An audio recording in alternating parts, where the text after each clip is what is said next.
गंगाखेड़ शहर में प्रस्तावित रेलवे बाईपास रद्द करने की मांग को लेकर उप विभागीय अधिकारी कार्यालय के सामने धरना आंदोलन का आज 30वां दिन एक माह पूरा हुआ। परभड़ी गंगाखेड़ शहर में प्रस्तावित रेलवे बाईपास परियोजना से प्रभावित भूमि धारकों की विभिन्न मांगों को लेकर प्लाट धारकों एवं भूमि धारकों को प्रचलित बाजार मूल्य के अनुसार उचित मुआवजा नहीं दिए जाने के कारण भूमि अधिग्रहण का विरोध किया जा रहा है। इसी के चलते 16 जून से उप विभागीय अधिकारी गंगाखेड़ के कार्यालय के सामने अनिश्चितकालीन धरना आंदोलन जारी है।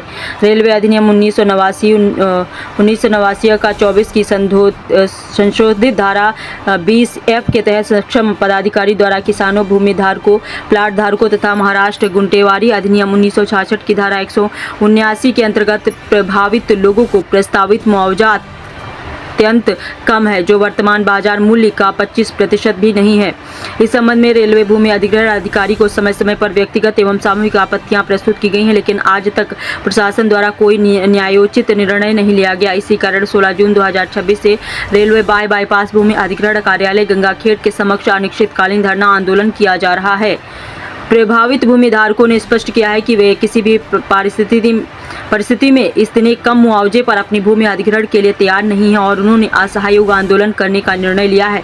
विशेष रूप से गंगाखेड़ कोदरी मार्ग पर डॉक्टर बाबा साहब अम्बेडकर चौक में लगभग 166 करोड़ रुपए की लागत से रेलवे ओवरब्रिज का निर्माण कार्य प्रगति पर है। इस स्थान पर रेलवे के दोहरीकरण के लिए रेलवे प्रशासन के पास पर्याप्त भूमि उपलब्ध है। आंदोलनकारियों ने घोषणा की है कि प्रभावित परिवार किसी भी सर्वेक्षण, मापजोख अथवा भूमि कब्जा प्रक्रिया में सहयोग नहीं करेंगे जब तक सभी दावों का न्यायपूर्ण समाधान नहीं होता और प्रभावित परिवारों की मांगें संतोषजनक रूप से पूरी नहीं होती, तब तक उनके प्लाट, मकान या अन्य संपत्तियों पर किसी भी प्रकार का जबरन अथवा अवैध कब्जा करने का प्रयास स्वीकार नहीं किया जाएगा।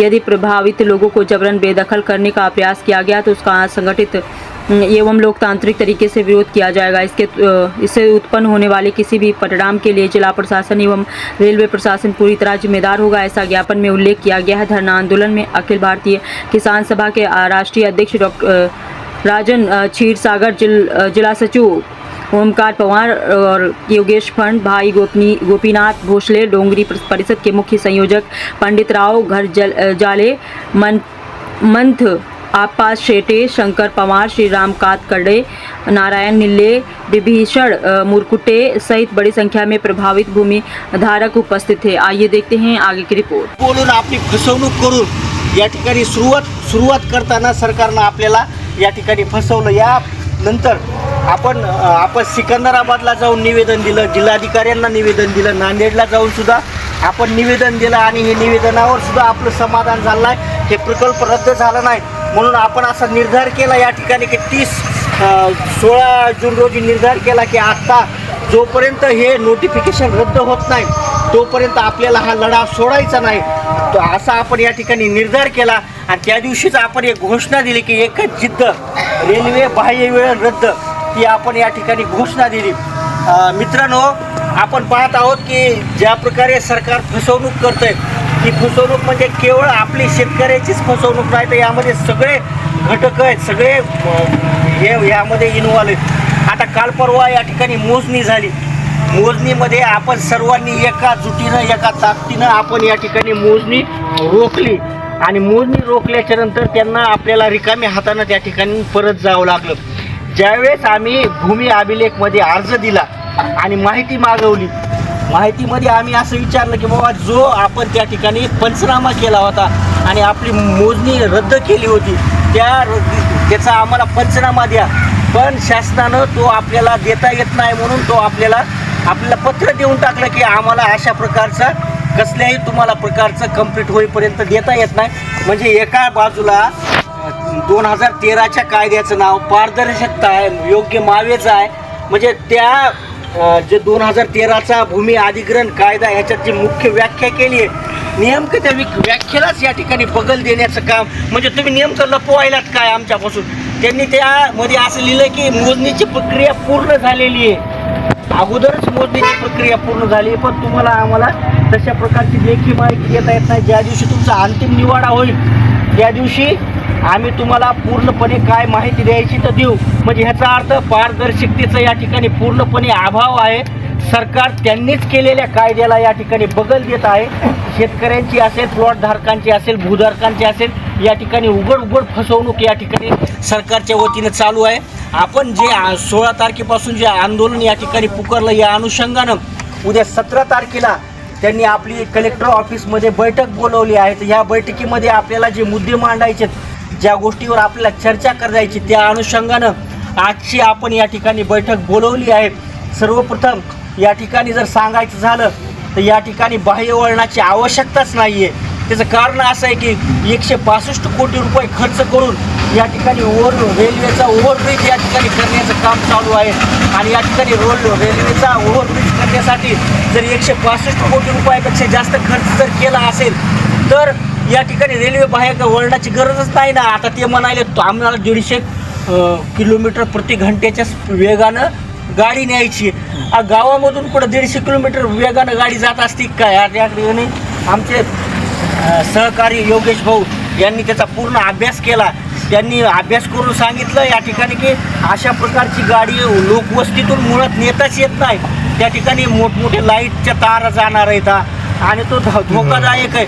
त्याचं जे सेफ्टी ॲडिट करायला पाहिजे होतं ते सेफ्टी ॲडिटसुद्धा या ठिकाणी करण्यात आलं नाही.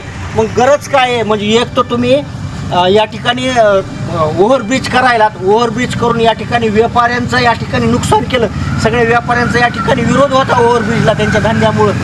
मग आता ते पण करायलात आणि या ठिकाणी भूधारकांची माती बी करायलात या ठिकाणी रोड करून. अशा प्रकारची दुटप्पी म्हणजे होईल तितकी जमीन फुकटात कशी मिळाली, ती फुकटात जमीन मिळाली म्हणून हे सरकार सावडायले.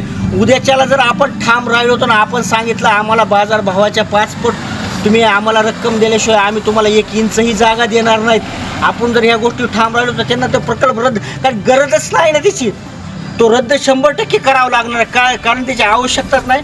ऑलरेडी इंग्रजाच्या काळापासूनचा या ठिकाणी रेल्वेचा ट्रॅक आहे आणि ह्या ट्रॅक असताना ह्या म्हणजे अट्टहास त्यांना करण्याची कसल्याही प्रकारची आवश्यकता नाही. या अनुषंगानं आपलं या ठिकाणी आंदोलन चालू आहे. तर ह्या हा प्रकल्प पूर्ण रद्द करा या मागणीला घेऊन आपल्याला ज्या ठिकाणी बैठकीत आपल्याला जशी चर्चा करता येईल, कोणी काही म्हणू. आता कसं असतं डायरेक्ट रद्द करता येत नाही म्हणून आपल्याला त्या काही गोष्टीचे बदल करावा किंवा ह्याचं नोटिफिकेशन रद्द करा किंवा ह्याचा बाजारभावाच्या 5 पट आम्हाला निवाडा द्या, अशा आपल्याला मागण्या कराव्या लागतात. पण आपलं पूर्ण जे कॉन्सन्ट्रेशन राहणार आहे उद्याच्या बैठकीत सुद्धा ते हा प्रकल्प 100% रद्द करा. ह्या प्रकल्पाची आवश्यकता नाही. आपण हे गोष्ट डोक्यात ठेवूनच आपण उद्याच्या बैठकीमध्ये आपण पूर्ण मांडणी आपण करणार आहोत. आणि या बैठकीमध्ये ज्या लोकांना काही सजेशन करायचे असतील, आता काही ह्याच्यात सरकारनं फासगत केली स्वतःची, की आपण पहिला मुद्दा मांडला होता की ज्यावेळेस संयुक्त मोजणी झाली त्यावेळेस लोकांना विश्वासात घेण्यात आलं नाही. आता कसं घेण्यात आलं नाही ह्याचं त्या अनुषंगानं आपल्याला काही कागदपत्र सावलेत आपले काही सापडलं. आता ते आपले मुंडे सर आहेत, मुंडे सरचं या ठिकाणी जमीन अधिग्रहण करते वेळेस या ठिकाणी त्यांची जमीन मुळात 16 गुंठे जमीन होती, पण त्यांना मोवाजदा देताना 24 गुंठ्याचा या ठिकाणी मोवाजदा देण्यात आलेला आहे. म्हणजे आपण जो दावा करायलो की संयुक्त मोजणी करते वेळेस तो शेतकरी त्या ठिकाणी उपस्थित नव्हता, त्याच्या माघारी सगळ्या प्रक्रिया केलेल्या आहेत. म्हणून हा संयुक्त मोजणी आणि हे नोटिफिकेशन रद्द करा त्या गोष्टीची आपल्याला या ठिकाणी पुष्टी मिळालेली आहे. दुसरी म्हणजे पारदर्शकता जी असायला पाहिजे त्या पारदर्शकतेचा अभाव या ठिकाणी आहे. भू अभिलेख कार्यालयानेच या ठिकाणी पत्र दिलं की तुम्हाला आम्हाला कसल्याही प्रकारची माहिती देता येत नाही. मग जर कायदा पारदर्शक असेल तर तुम्हाला माहिती देता येत नाही. म्हणजे अशा प्रकारच्या काही चुका या ठिकाणी आढळलेल्या आहेत. काही घरमालकांचे काही या ठिकाणी निवाडे करताना काही भूभाग सोडून देण्यात आले.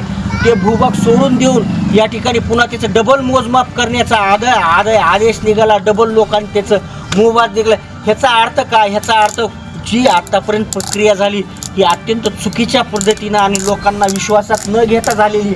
आणि ह्या प्रक्रियेविरोधात आपण आज रोजी ठाम आहोत आणि आपला पूर्णपणे या प्रकल्पाला विरोध आहे. आणि हीच मागणी घेऊन आपल्याला कलेक्टरच्या समोर या ठिकाणी 17 तारखेला आपली भूमिका मांडायची आहे. त्या अनुषंगानं ज्या लोकांना काही सूचना करायच्या, ज्यांना आपलं मत मांडायचं आहे त्याने सर्वांनी या बैठकीमध्ये आपलं मत मांडावं असं या ठिकाणी मी आवाहन करतो आणि थांबतो. इन्क्लाब जिंदाबाद लाईव्ह. माझं तेच म्हणणं. आमचे तेच म्हणणे द्यायची नाही म्हणजे द्यायची नाही. निधी उचलली 1700 कोटी निधी उचलली कुठे घातली तुम्ही? फक्त उड्डाणपूल केलं तेवढंच दाखवलं, बाकीचे कुठं आहे?